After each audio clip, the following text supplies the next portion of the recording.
لە چوارچێوەی چالاکیەکانیاندا لە مانگی مەولود و بۆ زیاتر ئاشنابوون بە ژیانی پێغەمبەری پێشەوا درودی خوای لەسەر بێ، بەشی بانگەواز و پەروەردەی مەڵبەندی سۆرانی کۆمەڵی دادگەری تاقیکردنەوەی پێشبڕچەی پێغەمبەرەکەت محەممەد صلی الله عليه وسلم بناسا بە بەشداری 320 بەشدار بوو لە مناڵان و نەوجەوانان لە سۆران و ڕەواندز و خەلیفان ئەنجامدرا. ئامانج لەو پێشبڕچەی ئەوەیە زیاتر ناسینی پێغەمبەر عەلەیهی سەڵات وەسەلام بنەوەی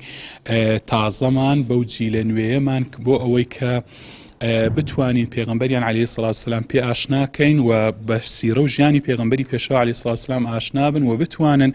پێغەمبەر صلی الله علیه وسلم بکەنە سەرمەشق و هەروەها قودوە و پێشەوایان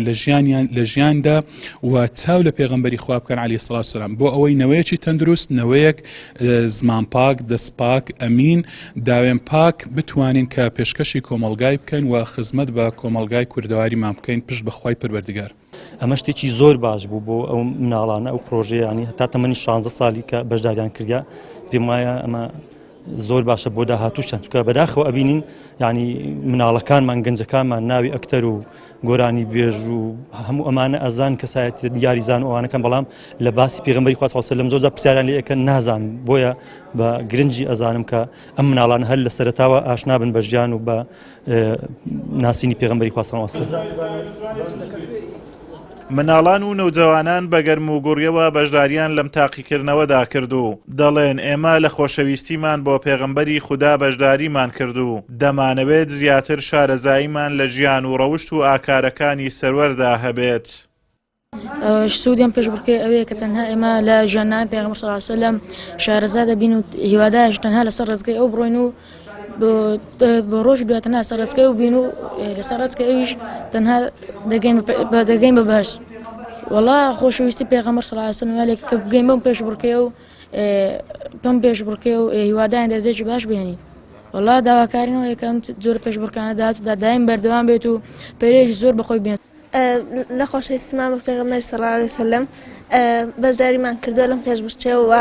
منداڵان نەوجەوان بۆ ئەوەی زانیاریان زیاتر بێت لە ژیانی پێغەمبەر صلی الله علیه وسلم بەشداریان کردووە. وڵا سوودێکی زۆرمان لێبینەوە، هیوادارین ئەم پرۆژانە بەشدار بن خەستان بۆ ئێمەی مناڵ بەهۆی ئەم پرۆژانە سوودی زۆر دەبینین، دەتوانین پێغەمبەری خۆمان زۆرتر بناسین بەهۆی ئەم پرۆژانە دەستخۆشیان لێ دەکەین. ساڵانە لە هەرێمی کوردستان بە چالاکی جەماوەری خۆڕسک و بە شێوازی جۆراوجۆر یادی لە دایکبوونی پێشەوای مرۆڤایەتی دەکرێتەوە و بەرز ڕادەگیرێت. ئەم چالاکیەی مەڵبەندی سۆرانی کۆمەڵی دادگەریش جگە لەوەی دەواازەیەکە بۆ ئاشناکردنی زیاتری نەوجەوانان بە ژیاننامەی پێغەمبەرمان درودی خوای لەسەر بێت، هاوکات دەکەوێتە چوارچێوەی چالاکیەکانی بەرزڕاگرتنی ئەو یادە لە کوردستان.